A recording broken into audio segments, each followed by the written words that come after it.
blog बनाइराख्नु पछि त उसमा जाँदा रे के रिलमा जाँदा रे नि अनि हैन मैले त्यो सृष्टिको खुट्टा त्यो कति छ रोटी भन्दैन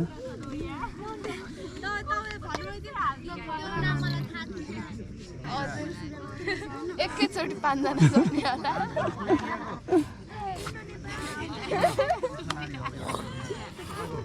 के गरे यार ए मन त जस्तो पान चाहिएको मलाई पान किनिराख्नु नि उ त माग्न उता अङ्कललाई पानी आइराख भने ओ कता त कस्तोको खुट्टा हेर्न अनि के थाहा थियो अनि रिपिटरले त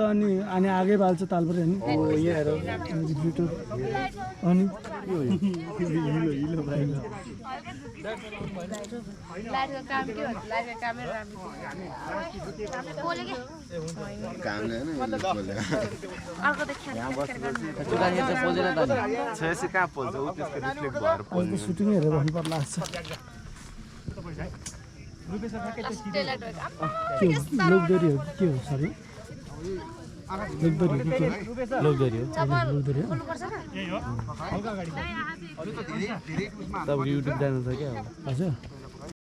आमा यो अलि नसप्रेको भटेको रहेछ हैन ए बाबु ओइ यिनीहरु भने शिकार गर्नु मात्रै पाले हुन्छ नि मेरो कामै शिकार गर्नु बाले नि कस्तो तर्छ कस्तो यो ठाउँमा चाहिँ फर्के थियो सातो यतामा त साँच्चीकै यो भन्दा उतापट्टि चाहिँ के छ त दुप्चेश्वर महादेव उता यो गोसाइकुण्ड पदयात्रा ए गोसाइकुण्ड ए यताबाट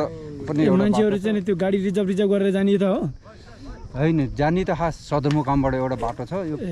यहाँ छुट्टै यो पदयात्रा छ कि छुट्टै बाटो छ कि त्यो मोटर बाटो हैन कि हिँडेर जानुपर्ने हो हो हिँडेर जाने बाटो सबै ठाउँ मोटर बाटो छ हैन हेर्दाखेरि यति देखिया छ है हिँडेर जानु गोसाइकुण्ड जाने बेला नि त उही धुन्चीबाट त हिँड्ने नै त हो हिँडेर जाने एउटा गाडी छैन त्यहाँबाट छैन त्यहाँबाट पुरै हिँड्ने नै हो सिँढीहरू छ कि त्यही वहीँसम्म र स्वाद हुन्छ चाइनाबाट हजुर हो चाहिँ यतातिरको हजुर मेरो घर यो 7 नम्बर पछि मेरो चाहिँ 6 नम्बर पछि ए यहाँ तल यहाँबाट सिमाना छुट्टिन्छ कि उतापट्टि शिवपुरी छ यो शिवपुरी 7 हो यो शिवपुरी गाउँपालिका पर्छ नुवाकोट जिल्ला शिवपुरी गाउँपालिका हो नेपाल साँच्चै सुन्दर छ नि है नेपाल कति राम्रो छ अब के यहाँबाट यो पल्लो हैन पहाडी लोकमार्ग थियो है हो पहाडी लोकमार्ग यहाँबाट मेलम्ची सिन्धुपाल्चोक जहाँ पनि पुग्छ यताबाट यही बाटो सुदूरपश्चिमसम्म पुग्छ है तर बन्दैछ अहिले धादिङहरू सबै जोड्दै सुदूरपश्चिमसम्म पुग्छ यो बाटो पूर्व पश्चिम लोकमार्ग पहाडी लोकमार्ग भने 17-18 किलोमिटरको हो नि त यो भनेपछि त यसको उतापट्टि चाहिँ यसको त्यो रसुवा जब तपाईले अब उता देखिरा यताको नुवाकोट भयो उता जब रसुवा देखिरहनु भयो कि त्यो हिमालहरु भनेपछि त गोर्खा त यसको उतापट्टि परेको हैन धादिङसँग टच गर्छ कि त्यही त अब नुवाकोटले धादिङसँग टच गर्छ नि त्यही त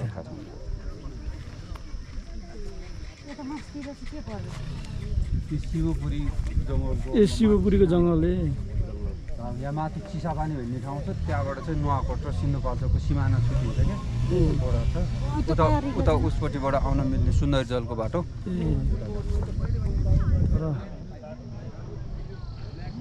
ए यो पनि पुरै शिवपुरी नै पर्यो हैन शिवपुरी त अनि यता पनि शिवपुरी कता रे जब यो डाँडाबाट यता उता काठमाडौँ जिल्लासँग टच गर्यो क्या यो सबै को चाहिँ के ए नागार्जुन म कन्फ्युज भइरहेको उता त नागार्जुन राष्ट्रिय निकुञ्ज सिन्धुपाल्चोकमा पनि पर्छ तारकेश्वर गाउँपालिका ए सिन्धुपाल्चोक नुवाकोट तारकेश्वर नुवाकोटसँग पर्छ हैन उसको चाहिँ सिमाना पर्यो छुट्टिने तारकेश्वर होइन तारकेश्वर गाउँपालिकै छ क्या ए गाउँपालिका ए